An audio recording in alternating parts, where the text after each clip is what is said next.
बिस्मिल्लाहिर्रहमानिर्रहीम। अस्सलाम वालेकुम दोस्तों, मैं हूं फ़ियान सईद। दोस्तों आज हम पानी में फ्राई करेंगे कबाब को, ना घी में करेंगे ना ऑयल में करेंगे। बहुत ही टेस्टी बनेंगे, बहुत ही हेल्दी। इंशाल्लाह इतनी हैरानकुन रेसिपी, आपको बहुत ही मजा आएगा। तो दोस्तों ये हमारे पास आधा किलो कीमा है और एक दरमियाने साइज का प्याज है, जिसको हमने ग्रेट करने के बाद सारा पानी निकाल के इसमें ऐड कर देंगे। एक सब्ज़ मिर्च कूट के ऐड कर देंगे इसमें, और 2 टेबल स्पून जाएगा इसमें खुश्क धनिया पाउडर, हाफ टी स्पून जाएगा इसमें ज़ीरा पाउडर, और 1 टीस्पून जाएगा इसमें नमक, 1 टीस्पून जाएगा कुटी हुई लाल मिर्च, और फिर इसमें ऐड करेंगे 1/4 टीस्पून काली मिर्च का पाउडर, और हाफ टी स्पून जाएगा इसमें हल्दी पाउडर। और यहाँ हमारे पास सब्ज़ धनिया है, 3 टेबल स्पून ऐड कर देंगे, और 1 अंडा लेंगे वो भी इसमें ऐड कर देंगे।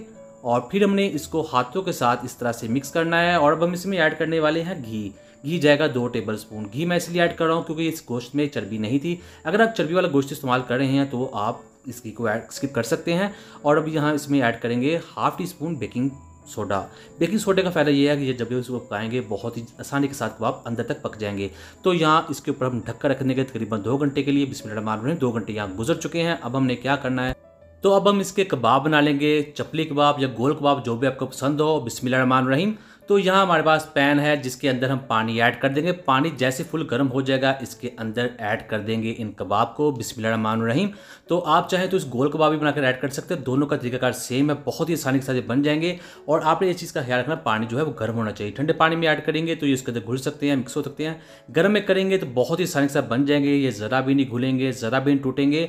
इनफैक्ट ये ऑयल से भी ज़्यादा आसानी के साथ बन जाते हैं इस पानी के अंदर। तो ये देखिए माशाल्लाह, हमने इनको 12 मिनट के लिए कर लिया फ्राई इस पानी के अंदर। तो ये बनकर तैयार हो चुके हैं। इनको निकाल लेते हैं और आपको दिखाते हैं करीब से ये कैसे लगते हैं। तो ये देखिए माशाल्लाह बहुत ही ये टेस्ट लगते हैं। तो इनको करते हैं डिश आउट। बिस्मिल्लाहिर्रहमानिर्रहीम। तो दोस्तों चैनल पे नहीं है, चैनल को जरूर सब्सक्राइब कीजिएगा।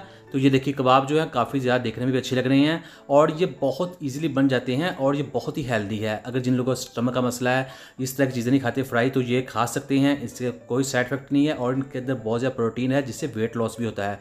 तो ये देखिए जो फ्राई किया हुआ कबाब होता है उसकी लुक ये होती है, और जो पानी फ्राई किया होता है उसकी लुक ये है। दोनों में काफ़ी फ़र्क है, लेकिन टेस्ट बहुत ही शानदार है इसका। इसके अंदर सारे मसाले वही हैं जो हम आम कबाब में ऐड करते हैं, और इसके ऊपर थोड़ा सा लेमन ऐड कर देंगे इसका टेस्ट बढ़ाने के लिए, और थोड़ा सा चाट मसाला भी ऐड कर देंगे इसको चटखारेदार बनाने के लिए। तो दोस्तों उम्मीद करता हूँ आपको आज की वीडियो पसंद आई। वीडियो को लाइक कीजिएगा, और आपको तोड़ कर भी दिखाते हैं अंदर से कितने अच्छे तरीके से पक चुके हैं। बिस्मिल्लाहिर्रहमानिर्रहीम। तो उम्मीद करता हूँ आपको आज की वीडियो पसंद है। वीडियो को लाइक कीजिएगा, चैनल को सब्सक्राइब कीजिएगा। दीजिए फ़ियाज़ अंसारी को इजाज़त, और अच्छा सा कमेंट जरूर कीजिएगा। अल्लाह हाफिज़।